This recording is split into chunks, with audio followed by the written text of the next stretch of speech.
예수님을 믿게 되고 또 이제 구원을 받아서 예수님의 제자로서의 삶을 살게 되면은 하나님의 은혜가 무엇인지를 점점 알게 됩니다.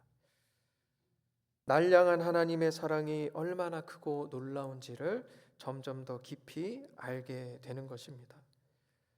그래서 우리가 결국에는 믿음 없는 사람들을 주위에 보게 되면은 안타까운 마음을 품게 됩니다.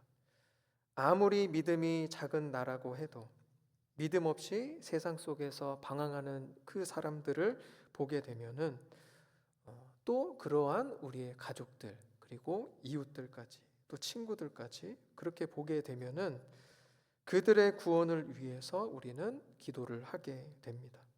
그리고 어느 때부턴가는 저 사람을 내가 어떻게 인도할 수 있을까? 어떻게 하면 저 사람을 구원할 수 있을까? 과연 어떻게 해야 될까? 고민하게 되기도 합니다. 특별히 이제 새생명 축제를 우리가 앞두게 되면서 그러한 마음과 생각을 더 갖게 되지 않을까 생각을 하게 됩니다. 나도 이제 내가 마음에 품었던 그 사람, 우리 가족, 우리 남편, 아내, 우리 자녀들 전도를 하긴 해야겠는데 어떻게 하면 될까? 뭐부터 해야 되는 걸까? 그런데 오늘 우리가 읽은 이 본문 말씀을 보게 되면은 그렇게 전도에 힘쓰기 전에 무엇보다 먼저 해야 하는 가장 중요한 일이 있음을 우리가 보게 됩니다. 우리가 전도하기 전에, 전도에 힘쓰기 전에 과연 무엇을 해야 할까?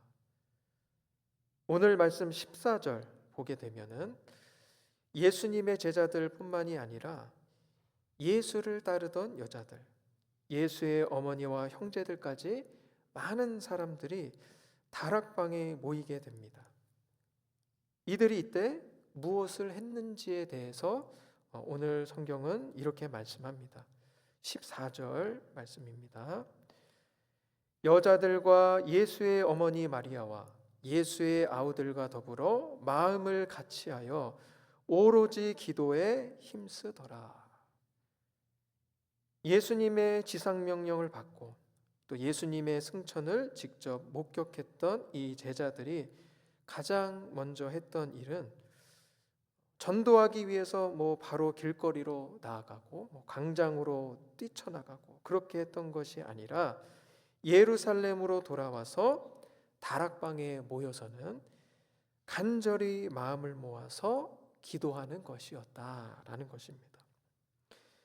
다른 무엇보다 이들이 가장 먼저 했던 일은 바로 기도하는 것이었다. 기도하는 그 일이었다라는 것입니다. 물론 그것이 예수님의 명령이기도 했습니다. 1장 4절 말씀입니다.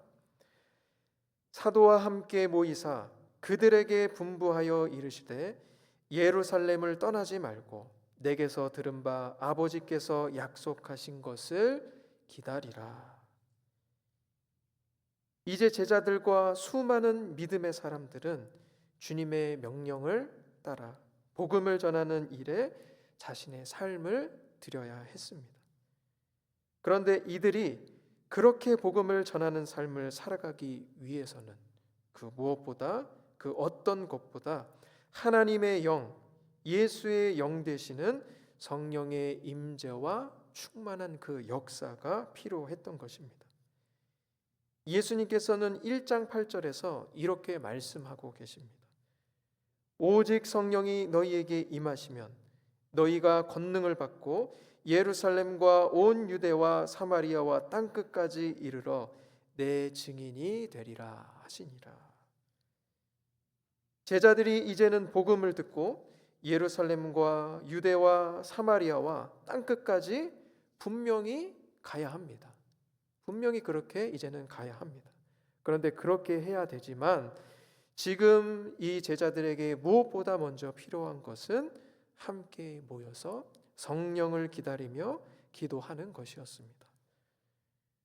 물론 이 제자들이 다 손이 있고 또 다 발이 있고 또 입이 있기 때문에 얼마든지 그냥 곧바로 나가서 전할 수도 있겠죠. 그냥 바로 나가서 길거리에 나가서 사람들 찾아서 그렇게 바로 전도할 수 있을 겁니다. 감람산에서 내려오자마자 바로 본인들이 직접 목격했던 예수님의 죽으심과 부활, 그분이 하셨던 그 약속의 말씀들 다 전하면 되지 않겠는가 하는 것이죠. 다들 예수님이 어떤 분이신지 누구보다도 잘 알고 직접 다 만났던 사람들이고, 방금 승천하신 것도 봤고 예수님의 말씀 이제 누구보다도 다 믿는 사람들이 됐고, 성경적인 지식도 또 있는 사람들입니다. 그러니까 그냥 바로 나가서 전도하면 되지 않겠는가 하는 것입니다. 그러나 이들은 예루살렘으로 돌아와서 그들이 유하는 다락방으로 모이게 됩니다. 그리고 그 어떤 다른 일이 아니라 마음을 같이하여 기도하는 일에 힘쓰게 됩니다. 12절부터 14절까지의 말씀입니다. 제자들이 감람원이라 하는 산으로부터 예루살렘에 돌아오니 이 산은 예루살렘에서 가까워 안식일에 가기 알맞은 길이라.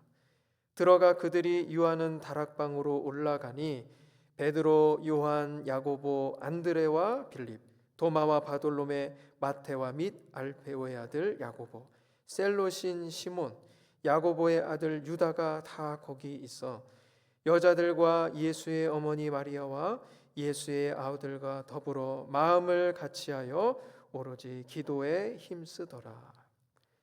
마음을 같이하여 오로지 기도에 힘쓰더라. 이들은 그렇게 마음을 모아서 간절히 기도하게 됩니다. 그렇다면 이들이 왜 그렇게 기도에 집중했을까? 왜 그래야만 했을까? 그리고 주님께서는 왜 그렇게 성령을 기다리는 기도를 명령하셨을까? 바로 선교와 전도는 사람의 일이 아니기 때문에 그렇습니다. 사람의 손에서 시작되고 진행되는 그리고 그렇게 끝나는 단순한 사람의 일이 아니기 때문에 그렇습니다. 선교와 전도는 분명한 성령의 사역이고 영적인 일이라는 것입니다. 한 사람이 영적인 눈이 열리고 또 마음이 열려서 그 전도와 전도지 앞에 반응하게 되고 믿음을 갖게 되는 바로 그 일은 영적인 일이기 때문에 그렇습니다. 한 영혼이 구원을 얻게 되는 일, 단순히 우리가 그저 말을 한다고 해서, 상대방이 그 말을 그저 듣고 있다고 해서 일어날 수 있는 일이 아니기 때문에 그렇습니다. 한 영혼이 거듭나게 되는 그 역사는 성령이 행하시는 영적인 일이라는 것입니다. 그렇기 때문에 전도라는 것은 영적인 방법이 아니고는 할 수 없는 일이라는 것입니다. 다시 말해서 성령의 도우심과 역사하심 없이는 할 수 없는 일이라는 것입니다. 그러하기 때문에 인간적인 어떤 대단한 방법이 아니라 바로 영적인 방법, 성령이 일하시는 방법, 바로 이 기도가 무엇보다 중요하고 필요한 것입니다. 그래서 우리가 누군가를 전도하고 교회로 인도하기 위해서 가장 중요하게 여겨야 할 일, 그것은 바로 기도하는 일입니다. 우리가 평일에도 함께 모여서 전도를 나갑니다. 그런데 그렇게 나가기 전에 가장 중요하게 여겨야 할 것은 바로 이 기도하는 일이라는 것입니다. 우리가 한 마음으로 기도할 때에 성령께서 그 기도를 들으시고 우리의 전도함 가운데 함께 하시는 것입니다. 그 가운데에 역사하시는 거죠. 한 영혼 한 영혼 우리의 전도 사역을 통해서 돌아오게 하시는 것입니다. 혹시 주위에 전도하고자 하는 가족들이나 이웃들이 있으십니까? 자꾸 마음에 내가 기회가 되면은 꼭 한번 전도해야겠다, 교회 가자고 해야겠다 하는 사람이 있으십니까? 전도할 때에 우리에게 지혜로운 말도 필요하고 어쩌면 작은 선물도 필요하고 분명 여러 현실적인 요소들이 필요할 겁니다.